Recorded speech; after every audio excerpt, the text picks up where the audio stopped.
We estimate up to 40,000 have been detained since 2020, up to 2,000 imprisoned under political charges.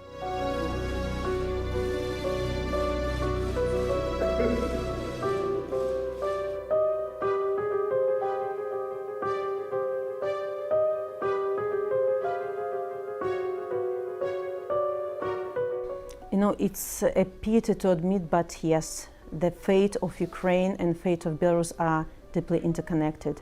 And on the outcome of this war depends how long my husband will spend in jail, how long thousands of people will spend in jail. And our task now is to support, to help Ukrainian people as much as we can. And we really believe us doing our best to be on the side of light.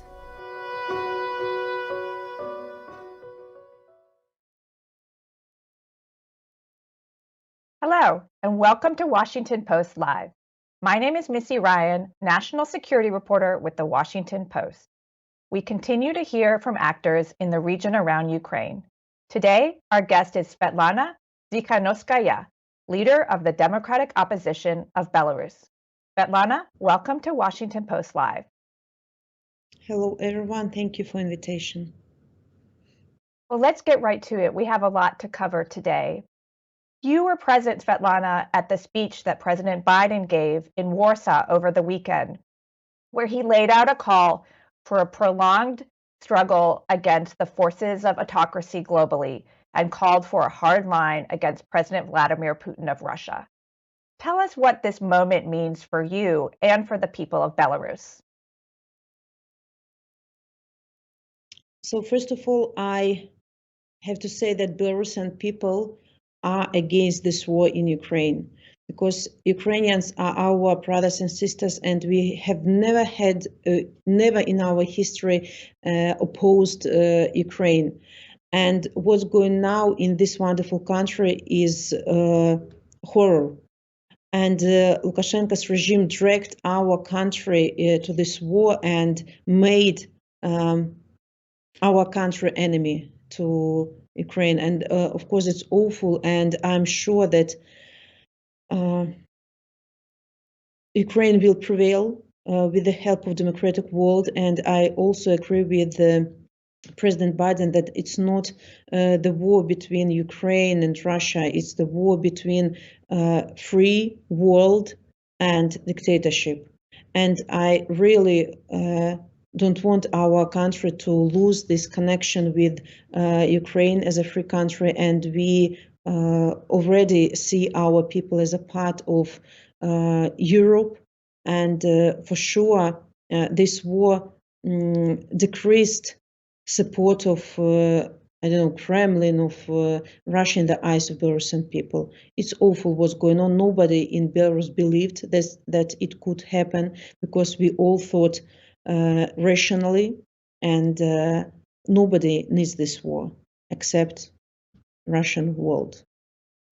Well, thank you. I want to definitely ask you a little bit more about the view of the people in Belarus. But first, I know that you spoke with President Biden after his speech. There was a call from Air Force One as he was returning to the United States. What was the message from President Biden during that call, and what did you ask for, if anything? And I also would like to ask you about the declaration that Biden made in his speech that President Putin cannot remain in power. What do you think of that remark? Yeah, right. After the speech of President Biden, he called me from his airplane and we briefly talked. I asked him to keep Belarus in focus, because Belarus and Ukraine fates are interconnected now. And I said that we as Belarusians support Ukraine. We spoke in Washington months ago, and I feel his personal engagement in our story, and he understands our situation quite well. As about this declaration, I already see some explanations in media that It was personal opinion of Mr. President, and he thinks that Russian people has to choose the president. It's not about Putin's power, but it was clear message that democratic world will not leave Ukraine one-to-one with this war. They will not abandon them. Are you concerned that the Kremlin could escalate the situation because of a perception that the United States, despite the clarification that the White House made, that the United States is trying to oust President Putin? Would you rephrase the question for me to understand? Yes. Are you concerned that Biden's remark could lead the Russian government to escalate the situation? Russian government can escalate the situation using any statement or even without any statement. We have to understand that we are dealing with irrational people who who think about only this Russian world, about widening of sphere of influence, and any provocation could cause, I don't know, biological weapon use or whatever. Okay, well, before we get into some questions about what's going on militarily in Belarus and in Ukraine, I'd like to ask you a big picture question. You mentioned the fates of the Ukrainian people and the Belarusian people. Can you explain for our viewers why the fates of the Belarusian and Ukrainian people are intertwined?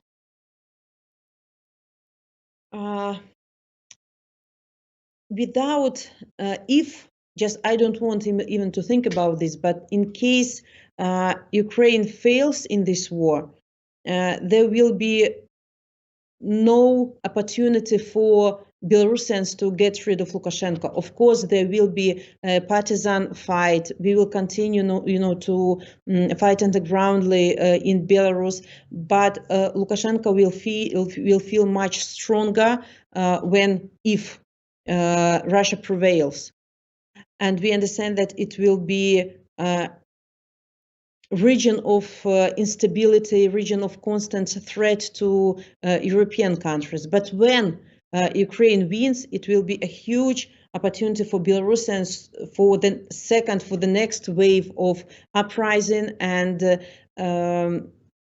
having this extreme weakness of Lukashenko at that very moment. We could attract more and more people in our movement, brave people, and it will be much easier for us to get rid of Lukashenko's regime, because nomenclatura, people from military, they will understand that Lukashenko is so weak that it's the very moment when we can do what we planned, what we wanted in 2020. We can bring our country at last to new elections and release political prisoners. And just to remind our readers, that's Alexander Lukashenko, the longtime leader of Belarus. And Svetlana, I definitely want to get to a little bit more about your personal and political history. But first, let's talk about the Russian troops that are positioned now in Belarus. What do you know about how many are currently there? And do you believe that this could become a permanent presence of Russian military forces in Belarus? I can't say anything about the quantity of of Russian forces on our territory, because they are rotating all the time, and everything is in deep secret. But I think that at the moment our country is de facto under military occupation of Russian Federation. Because Lukashenko doesn't control Russian troops. He can't provide our country with sovereignty, because if it's necessary for President of Russia, he could easily make Lukashenko to send Belarusian troops to Ukrainian territory. So it's for ordinary Belarusians, we see how Russian military officers are working in our cities, and when Ukrainian people are asking us, why don't you protest against this? We explain that it's like living in Gulag. People disagree with this war. People disagree with the presence of Russian military troops on our land, but the cost of the protest is too high because KGB raids apartment and arrest people who criticizing the war. Even the post on Instagram can cost you years in prison. In Babruisk, a city in eastern Belarus, the school teacher was detained for a blue-yellow ribbon in her hair just during the lesson. So it's difficult to protest, but we see the presence of military troops on our territory, and of course we demand these troops to leave our country. And I'm sure that after Ukrainians will win they fight, they will help us to get rid of these Russian troops from our territory. I'd like to talk about these reports that Belarus itself could send Belarusian troops into Ukraine in support of Russia. I see that you called on those troops not to be involved in the conflict in Ukraine, saying that our Belarusian soldiers understand that Ukrainians are our brothers and sisters, and we don't want to fight against them. Do you think that message is heard, and do you have any insight into whether or not this is actually going to happen? Of course, it's clear that Belarus is already involved in this war from the very first day when Lukashenko allowed Russian troops to use our territory to bomb Ukraine. So de facto, Belarus is already involved, and Belarusian regime is a co-aggressor. However, there is a huge opposition to war among ordinary Belarusians, among supporters of changes, and even the military. As we know, the Belarus army refuses to go to Ukraine despite pressure and threats. 2 weeks ago, the Belarus army was supposed to join Russian troops, but something went wrong. And since the very first day of the war, we worked with officers, with moms of soldiers, explaining why Belarus shouldn't get involved in this war. We also explained what to do in case soldiers will be forced to cross the border, how to surrender to Ukrainian military. I really don't know if it happens, but Belarusians doing all possible to prevent it. So if the troops do enter Ukraine, how do you think that will impact the domestic situation in Belarus? You described a very repressive or prohibitive situation for protest. What do you think will occur inside of Belarus among the civilians, among the military, if Lukashenko does take this order to send the forces into Ukraine? Honestly speaking, ordinary Belarusians might not even notice that Belarusian troops will enter Ukraine. It's our task to, at that very moment, to show people the truth that our country became a real participant of this war, and who knows, maybe it will be a spark of new uprising in our country because of this, especially maybe after our soldiers. We understand that our soldiers could die in this war, and maybe this also be a signal for mothers, for civilians to start the protest activity. Of course, it depends on quantity of soldiers, how they will behave on the territory of Ukraine. If they surrender immediately, it will be one development of the situation. If they will start to fight, really fight, so it will be the other consequences. But we understand that after Belarusian troops will enter Ukraine, new sanctions could follow this step. And it's very important also to explain people that it's because of Lukashenko sanctions are imposed. And even previous sanctions that were imposed on the Belarusian regime because of repressions in our country, also because of Lukashenko, not because of West or Ukraine, but because of Lukashenko's actions. So you know that a lot of Belarusian people came to Ukraine, a lot of Belarusian men came to Ukraine to defend Ukraine on the side of Ukrainian army. And they understand that one day they will be ready to defend Belarus as well. There will be such moment, maybe. There are a lot of scenarios in this situation. So, you know, it's difficult to predict something. Yeah. And do you have an estimate of how many Belarusian exiles or volunteers, I guess we could call them, are fighting in Ukraine on the side of Ukrainian forces? And what are they reporting as they take part in the conflict? There are different groups of Belarusians, but total quantity may be about 700 people. Some of them are in Kiev and in regions where difficult fights are going on. A lot of people are training at the moment in Ukraine because you know, our people are without any war experience, and they it's their wish, you know, to fight on the side of Ukrainian people, and they have to train.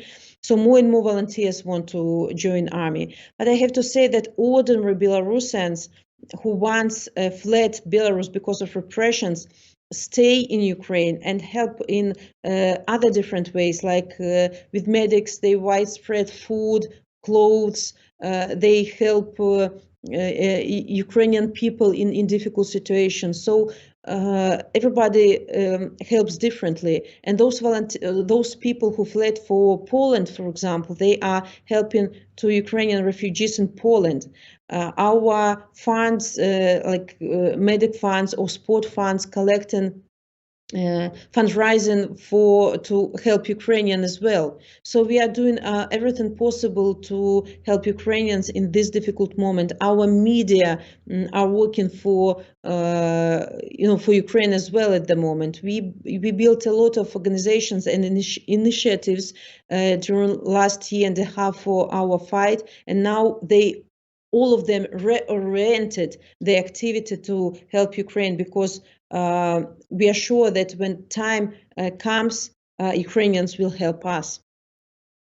Svetlana, you said earlier that ordinary Belarusians might not know if Lukashenko decides to send military forces into Ukraine. Can you talk a little bit about how easy or difficult it is for ordinary Belarusians to get information about the conflict in Ukraine and about Belarus's role? Is the media censored about the conflict in the way that it is in Russia?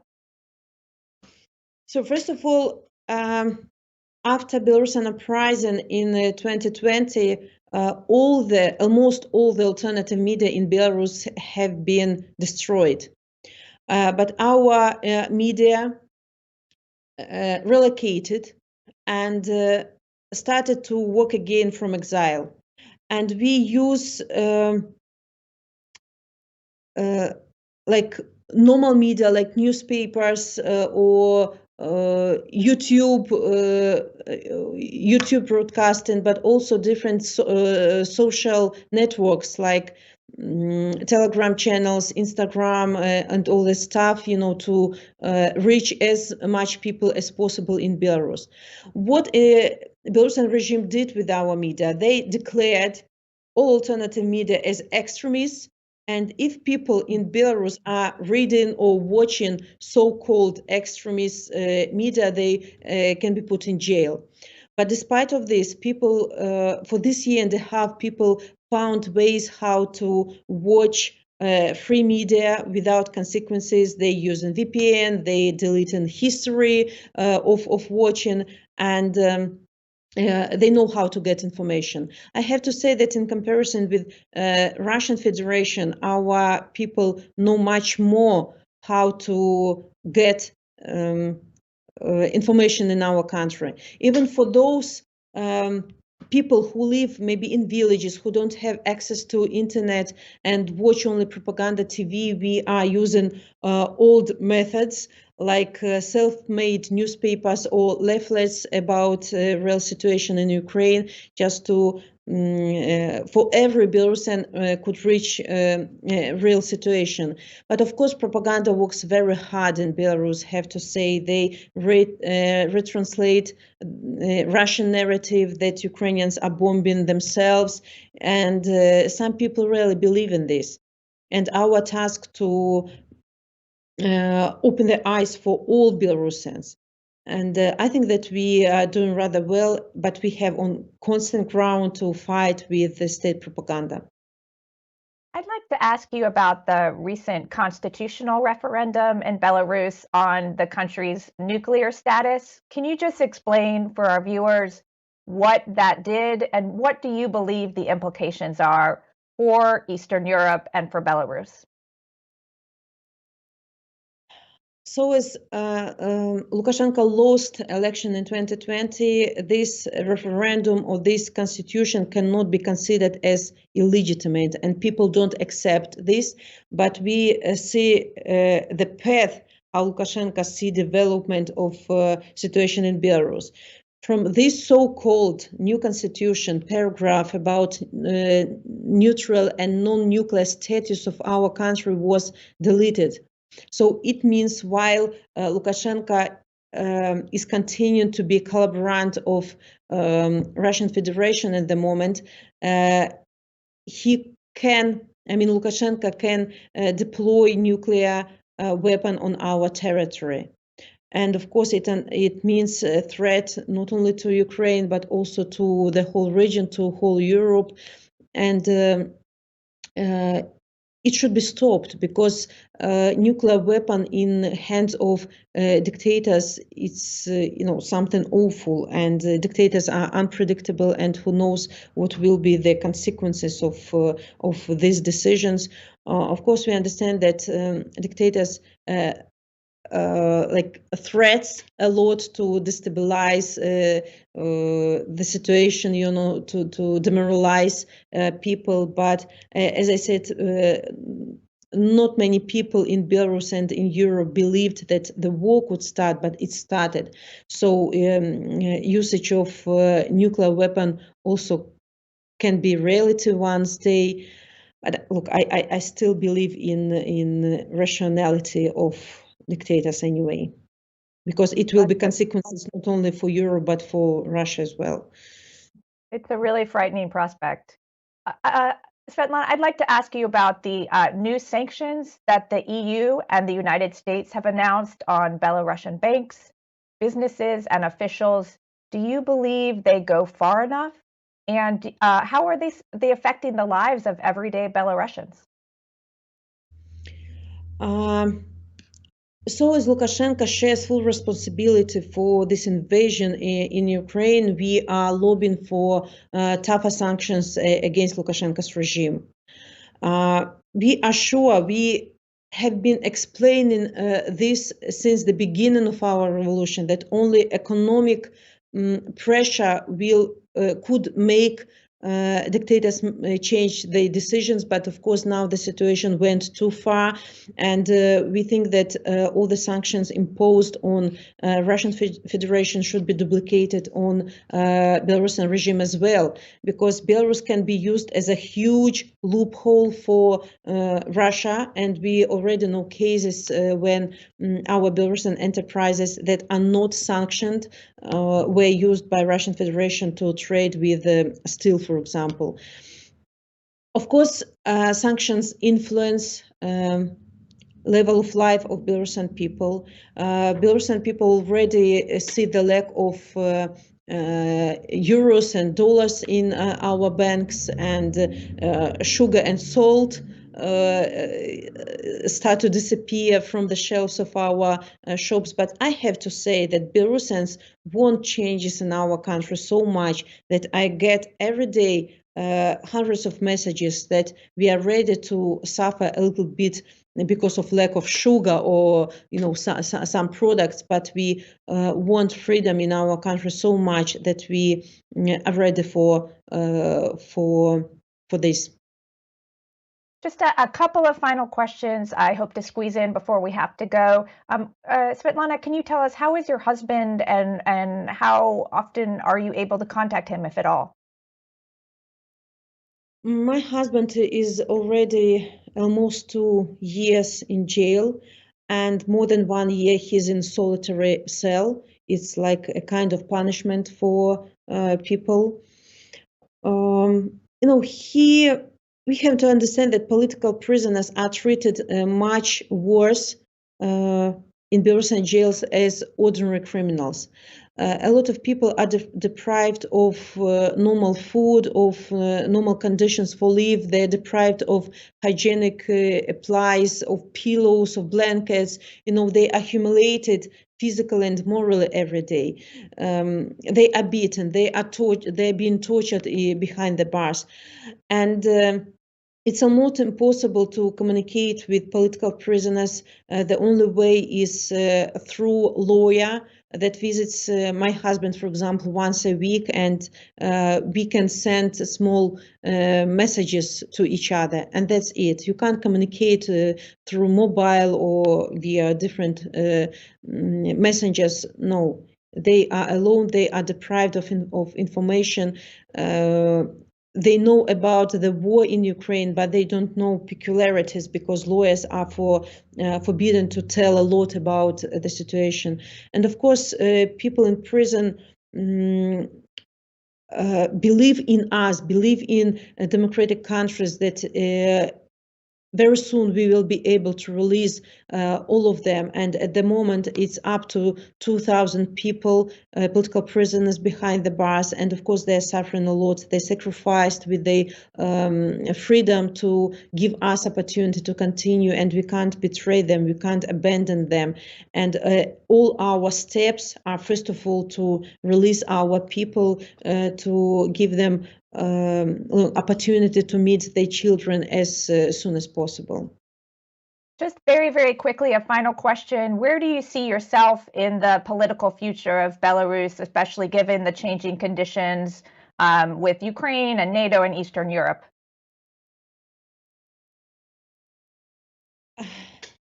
Look, before we didn't talk a lot about a geopolitical choice of Belarus, because our fight was against a dictator in our country. Our people wanted to, I have to say that about 60% of Belarusians wanted closer relationship with Russian Federation, and the same 60% wanted closer relationship with Europe.